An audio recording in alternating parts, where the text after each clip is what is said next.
Office കഴിഞ്ഞ് പുറത്തോട്ട് ഇറങ്ങി. ഇന്ന് വെയിൽ കുറച്ച് കുറവുണ്ടായിരുന്നു. അപ്പോൾ പോകുന്ന വഴിക്ക് ചൂട് പപ്സ് ഇരിക്കുന്നുണ്ട്. എന്നാൽ പിന്നെ അതൊരെണ്ണം വാങ്ങിയേക്കാമെന്ന് വെച്ചു. പക്ഷേ ഞാനിന്ന് മെയിനായിട്ട് വാങ്ങാൻ പോകുന്നത് കപ്പയും അതുപോലെ തന്നെ ബീഫിൻ്റെ വാരിയല്ലുമാണ്. വെയിൽ കുറവുണ്ടെങ്കിലും പക്ഷേ ചൂടിന് ഒരു കുറവുമില്ല. അതുകൊണ്ടൊരു സർബത്തും കൂടെ അടിച്ചിട്ടാണ് തിരിച്ചു പോയത്. പോകുന്ന വഴിക്കാണ് ഓർത്തത് വെളുത്തുള്ളി അതുപോലെ തന്നെ കറിവേപ്പിലയും തീർന്നിരിക്കുമെന്ന്. ഇനിയിപ്പോൾ വീട്ടിൽ ചെന്ന് കഴിഞ്ഞിട്ട് ഇത് ഓർക്കുന്നെങ്കിൽ ഞാൻ ഈ വെയിലത്ത് വീണ്ടും തിരിച്ച് പോരേണ്ടി വരും.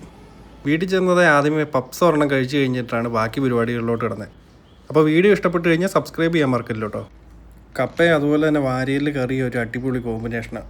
അപ്പോൾ ആദ്യത്തെ പണിയായിട്ട് കപ്പ ക്ലീൻ ചെയ്ത് തുടങ്ങി. ചിലപ്പോൾ ഈ കപ്പ വാങ്ങുന്ന സമയത്ത് നമുക്ക് പണി കിട്ടുന്നതെന്ന് വെച്ച് കഴിഞ്ഞാൽ വേകാത്ത കപ്പയായിരിക്കും. എന്ന് വെച്ചാൽ വേഗം കുറച്ച് പാടൊക്കെ ഉള്ള കപ്പ.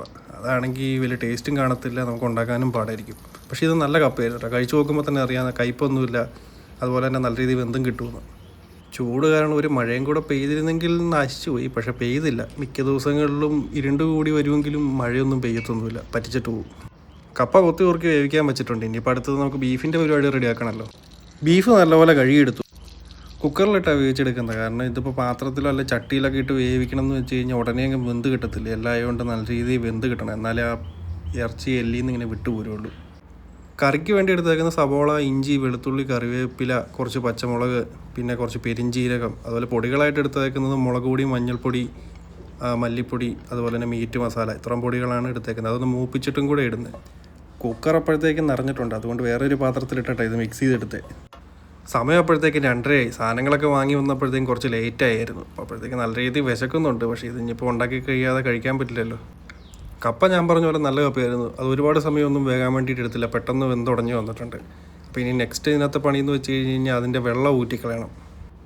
അപ്പോൾ ഊറ്റുന്നതിന് മുമ്പായിട്ട് ആ ബീഫെല്ലാം കൂടെ കുക്കറിനകത്തേക്ക് ഇട്ടിട്ട് വിസിലടിപ്പിക്കാൻ വേണ്ടി കുറച്ച് വെള്ളം ഒഴിച്ചിട്ട് വെച്ചു. ഇനി ഇത് മറന്നു പോകാതെ എത്ര വിസിലടിച്ചു എന്ന് എണ്ണണം. നമുക്ക് വേണ്ടത് ഒരു 8 വിസിലാണ്. 8 വിസിലടിക്കുമ്പോഴത്തേക്ക് ഏകദേശം നല്ല രീതിയിൽ വെന്ത് കിട്ടും. ഇനി അടുത്തത് കപ്പയ്ക്കുള്ള അരപ്പിന് വേണ്ടിയിട്ടുള്ള തേങ്ങ പൊട്ടിക്കണം. തേങ്ങ പൊട്ടിക്കുമ്പോൾ ആ വെള്ളം കുടിക്കണം എന്നുള്ളൊരു നിർബന്ധമാണ്. അപ്പോൾ കപ്പ ഇനി വെള്ളം കളഞ്ഞിട്ട് വാർത്തെടുക്കണം.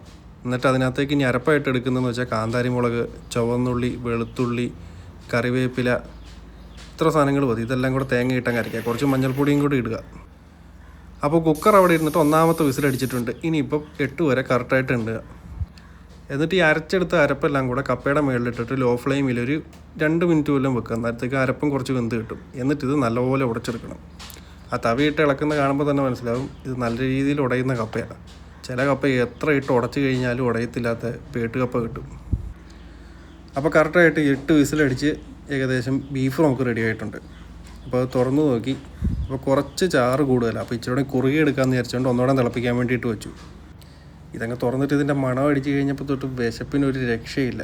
പിന്നെ ഒരു വിധത്തിൽ ഇത് കൺട്രോൾ ചെയ്ത് നിർത്തിയത്. എന്തായാലും ഒന്ന് ഉണ്ടാക്കിയില്ലേ, എന്നാൽ പിന്നെ കുറച്ചുകൂടെ കുറുകിയിട്ടെടുക്കാമെന്ന് വിചാരിച്ചു. അത് കഴിഞ്ഞൊരു പ്ലേറ്റും എടുത്തു, കപ്പയെടുത്തു, ആവശ്യത്തിനുള്ള ബീഫും കറി എടുത്തു. അപ്പോൾ 3:30 ആയി സമയം. വിശപ്പ് ഒരു രക്ഷയില്ലായിരുന്നു. പിന്നെ ഒരു 2 പ്ലേറ്റ് കപ്പ ഇരുന്ന് ഇരിപ്പിനങ്ങ് തീർക്കുകയും ചെയ്തു.